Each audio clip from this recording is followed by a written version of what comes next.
this introduction of Professor Jackson worked out for last time when he was scheduled to speak, and when he couldn't come, R.J. Pastrito filled in for him beautifully.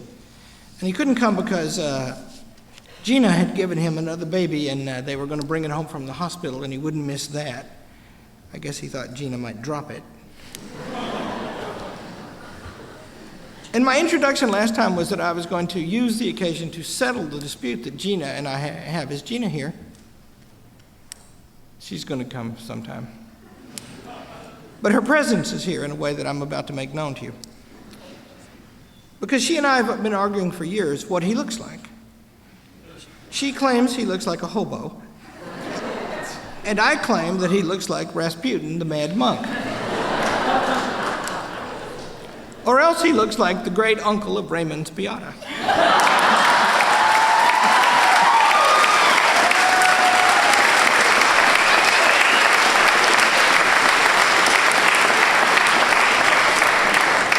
But I have to recite his resume, and the question of his appearance begins with the first award this man has ever received, which I'm now going to show to you.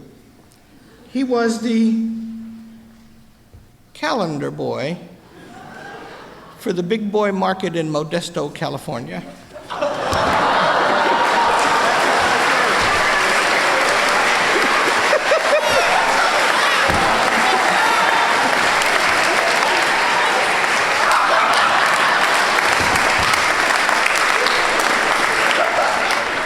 And you can all thank Gina for this.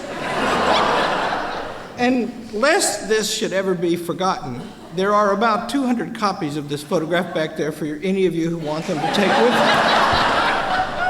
Because I think it's important for them to get around.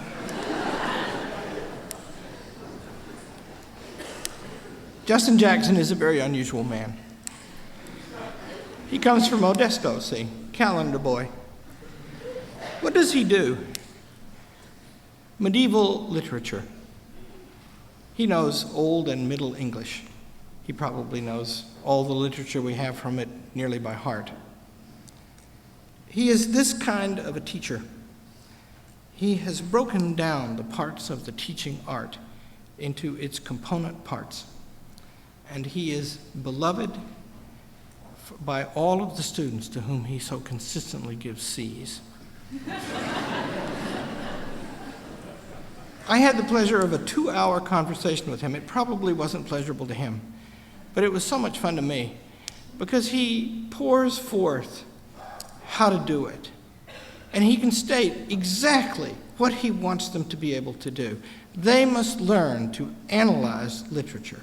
And that means they must get inside it and see what it means and why it means that and how it expresses the meaning of that. And then they must, having understood that is to say, learn to read that way, they must be able to present that in an organized and clear and concise piece of writing.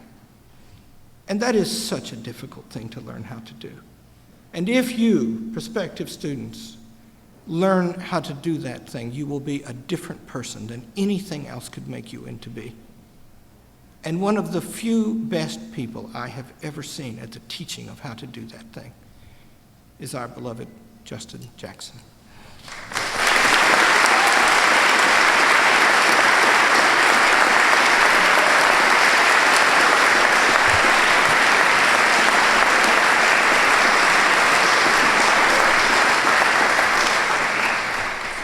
Thank you. Congratulations, Jim. Much deserved. You become responsible forever for what you have tamed. Some thoughts on roses, foxes, and friendship. President Arnn, my wonderful beloved colleagues, students and guests, I am honored to have been asked to speak to you today at Convocation. Now I say honored and not delighted, not because he's sitting to my right. To be perfectly honest, I'm really ill-equipped to give a talk like this. I have not the eloquence of Dr. Berzer, the wit of Dr. Whalen, the decency nor the grace of Dr. Wyatt Hayes, nor the majestic, sonorous voice of Dr. Connor. I like to think I'm as funny as Dr. Arnn.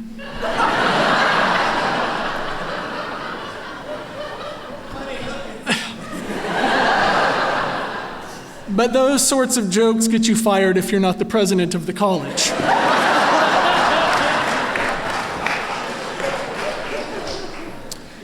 The birth of my son Simeon got me out of the last address, so I thought I was in the clear, but obviously I was wrong. I've tried diligently all week to get out of this. I have. My whole family has been wiped out and in bed for the past week with strep and running 103-degree temperatures. I had hoped to be infected.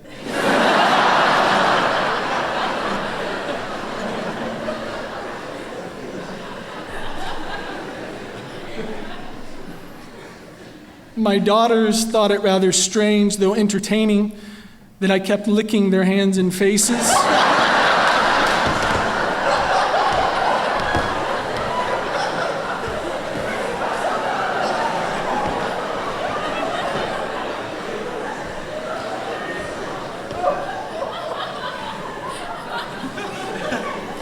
Mumbling, "Give me those germs," and dabbing my cheeks with their used tissues.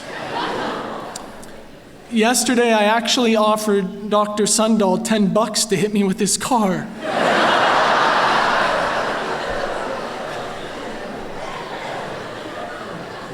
But he declined, indicating that he was worried about putting a dent in his precious. I thought that was rather sweet.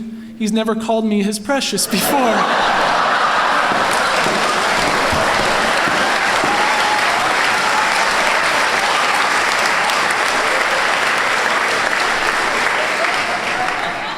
Nevertheless, I am here, and really not only am I honored to be here today, I am happy. Happy to be here with my colleagues and friends, of course, but especially happy to see you seniors. I have grown close to many of you and have witnessed your intellectual and spiritual maturation, and consider myself fortunate for having studied under you. When I was asked to give this address, my first question to Dr. Blackstock was simple: what are we looking for in this sort of talk? Dr. Blackstock suggested that I offer something that would take us away from the hustle and bustle of our daily activities, especially at this hectic time of the year. That perhaps I could look to something uplifting. But I imagine that the most uplifting thing I could offer would be simply to point out the fact that we are here in a moment carved out for us already from the hustle and bustle. A place where we find the friends with whom we spend our time and waste our time, the professors and the students from whom we all learn so much. So here we are again at the end of the year, saying goodbye to friends with whom we've just become acquainted. At freshman convocation, Dr. Arnn often reminds parents of their bittersweet moment, what they've waited, worked, and hoped for their children. This new life at college, this foray into adulthood has finally come to pass. These parents have cultivated, nourished their children, and now they must give them up, offer them to us to continue this project. These parents must now say goodbye. Today, many of us here feel the same way. We have come to know you and to know ourselves better because of you. And now you must leave us. And this makes me sad. We humans are a funny lot, aren't we? There's something in us that can't help but to affirm and participate in the goodness of life, even when a participation in that goodness, in that beauty, will ultimately lead to sadness. I often like to tell my students about my daughter Lydia and her first exposure to death. Her goldfish died. I would like to say that it was a sad day, but Lydia didn't quite get death at that point. She slowly came to the realization that her fish wasn't going to be swimming any longer. that she would no longer have to feed him because he was dead. When we walked outside to give her fish a proper burial, she turned to me and asked, "Dada, if a fish dies, does that mean birds die?" We don't have a bird. She just likes birds. Yes, sweetheart, birds die. Do cats die? I knew where this was going. Yes, sweetheart, cats die. Even Floyd? This is our cat. Yes. And if Floyd dies, does that mean Puck will die? He's our dog with one eye. You can see the clear hierarchy of pets here. Fish, bird, cat, dog. Lydia's my budding little Aristotelian. Matilda too, Dada? This is our dog with two eyes.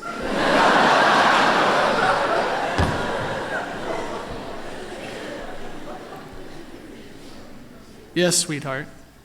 You're going to die, Dada? Yes, sweetheart, Daddy will die. And if you die, will Mommy die? And I thought, hey, at least I rate higher than the dogs.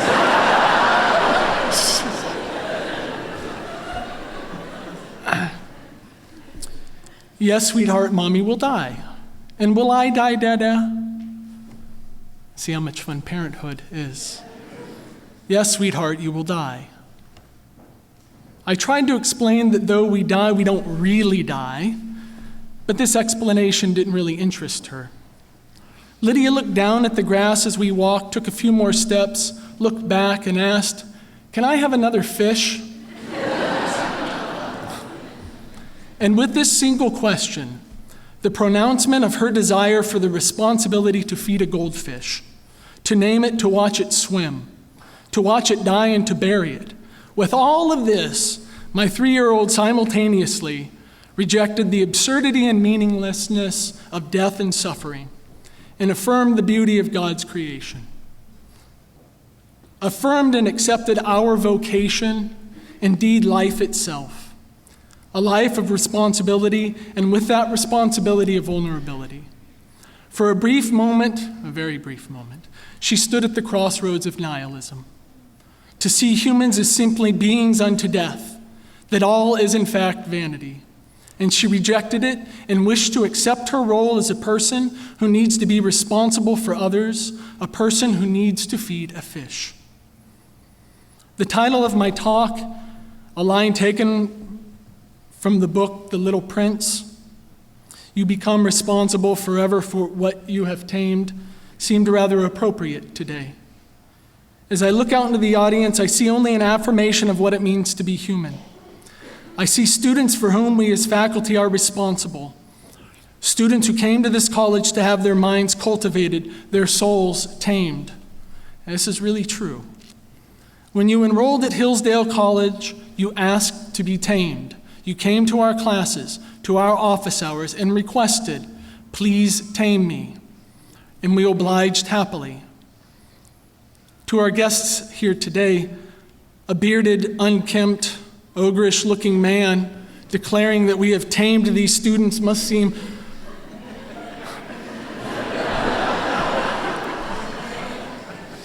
hubristic at best and coldly despotic at worst.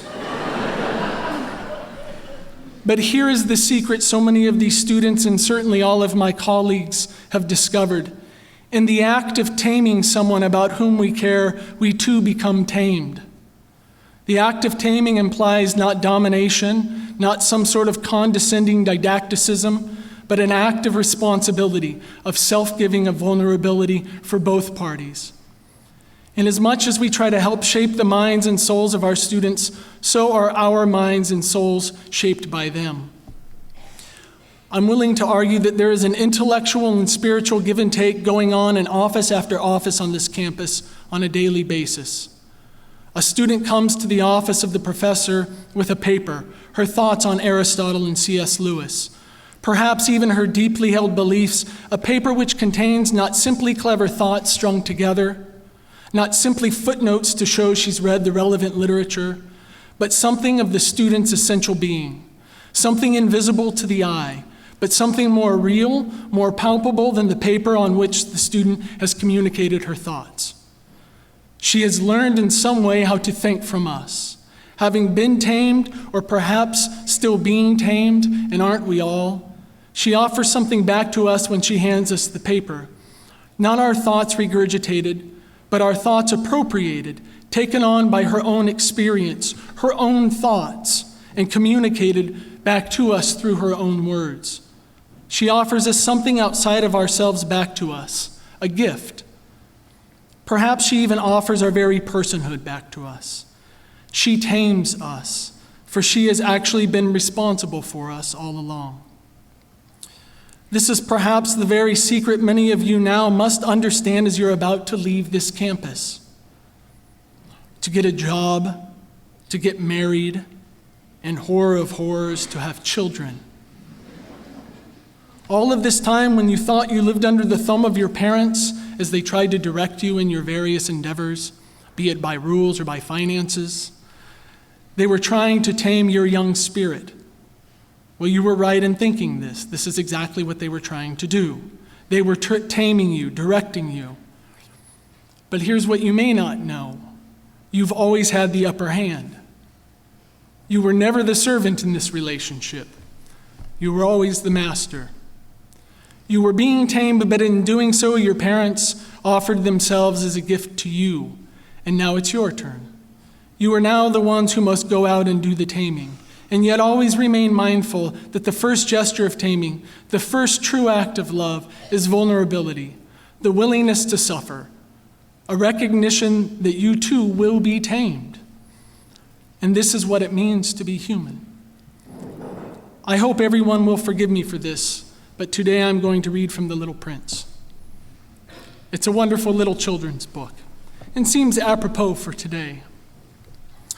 If you are interested in an investigation of the ontology of love as a phenomenological occurrence that ruptures the horizon of Heideggerian being and opens up the infinitude of a self-emptying, kenoitic, hypostatic instantiation of a theandric existence proper, then this children's book is for you.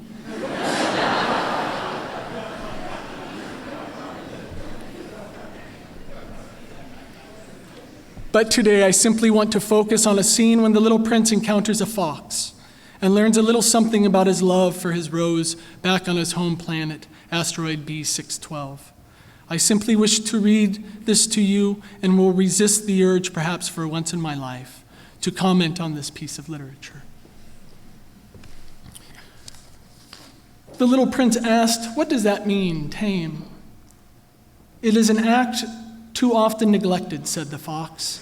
"It means to establish ties." "To establish ties? Just that," said the fox. "To me, you are still nothing more than a little boy who is just like 100,000 other little boys, and I have no need of you. And you, on your part, have no need of me. To you, I am nothing more than a fox like 100,000 other foxes. But if you tame me, then we shall need each other.